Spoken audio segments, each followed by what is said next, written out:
ఈ నెల 25న తెలంగాణ చరిత్రను మార్చి తెలంగాణ భవిష్యత్తును తీర్చిదిద్దే పార్టీ వస్తోందని అన్నారు తెలంగాణ జాగృతి అధ్యక్షురాలు కవిత. పార్టీ ఆవిర్భావం రోజు అద్భుతమైన ఎజెండా ప్రకటిస్తామని అన్నారు.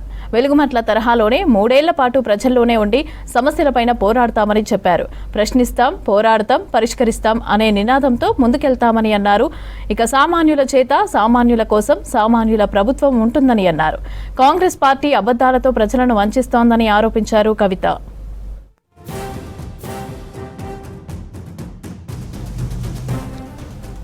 తెలంగాణ జాగృతి పార్టీలో నడిగడ్డ హక్కుల పోరాట సమితి వ్యవస్థాపకుడు అధ్యక్షుడు నడిగడ్డ రంజిత్ కుమార్ చేరారు. ఇక తన అనుచరులు అభిమానులతో కలిసి కల్వకుంట్ల కవిత సమక్షంలో తెలంగాణ జాగృతి పార్టీలో చేరారు. వారికి కండువాలు కప్పి పార్టీలోకి ఆహ్వానించారు కవిత.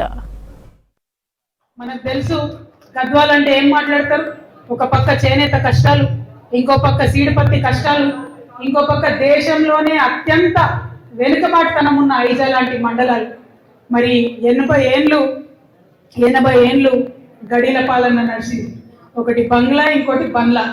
వీళ్ళ ఇద్దరి పాలన 80 ఏండ్లలో ఆడపిల్లలు కనీసం చదువు చెప్తలేరు. ఐజా మండలంలో దేశంలోనే లాస్ట్ నంబర్లో ఉన్నది.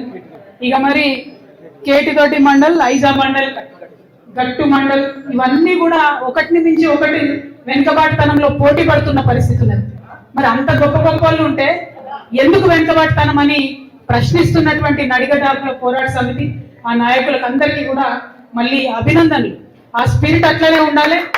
ఇప్పటి వరకు కూడా ఈ కాంగ్రెస్ ప్రభుత్వంలో మరి అలీబాబా 40 దొంగల్లాగా, అరుణమ్మ అండ్ 40 మంది ఏజెంట్లు వాళ్ళ బ్యాచ్ బందిపోట్లలాగా రైతుల్ని దోచుకుంటుంటే కనీసం ఆ సీడ్పత్తి డబ్బులు ఇవ్వకపోవడం ఇప్పటి వరకు అంటే చాలా అన్యాయం. ఆ 200 కోట్ల రూపాయలు తక్షణమే విడుదల చేయాలని మేము మళ్ళొకసారి తెలంగాణ జాగృతి తరఫున డిమాండ్ చేస్తా ఉన్నాం. మరి గద్వాలకు వచ్చిన రోజు అక్కడ చేనేత కార్మికులు చూసి మనం ఆ రోజు డిమాండ్ చేసినాం, లోన్లు పెండింగ్ ఉన్నాయి ఇవ్వమని. ఆ లోన్లు ఇప్పుడు వచ్చినాయి.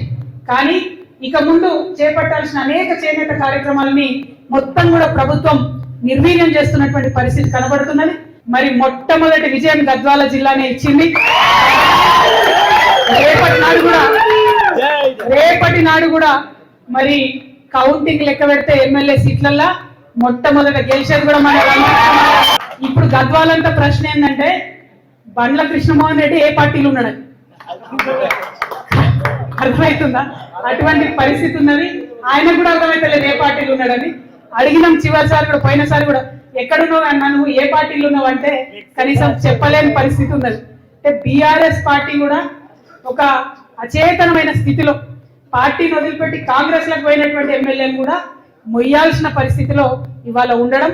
అందుకే గద్వాలలో సీడిపత్తి రైతులకు అన్యాయం జరిగితే రాదు, బీఆర్ఎస్ పార్టీ రాదు, అడగదు. గద్వాలలో చేనేత కార్మికులకు అన్యాయం జరిగితే రాదు, బీఆర్ఎస్ పార్టీ అడగదు. అంటే ప్రధాన ప్రతిపక్షం నిద్రపోతుంది, పాలక పక్షం పట్టించుకోదు. మరి కొట్లాడాల్సింది ఎవరు? ప్రజల పక్షాన నిలబడాల్సింది ఎవరు? కేవలం ఒకటే పేరు రాష్ట్రం అంతా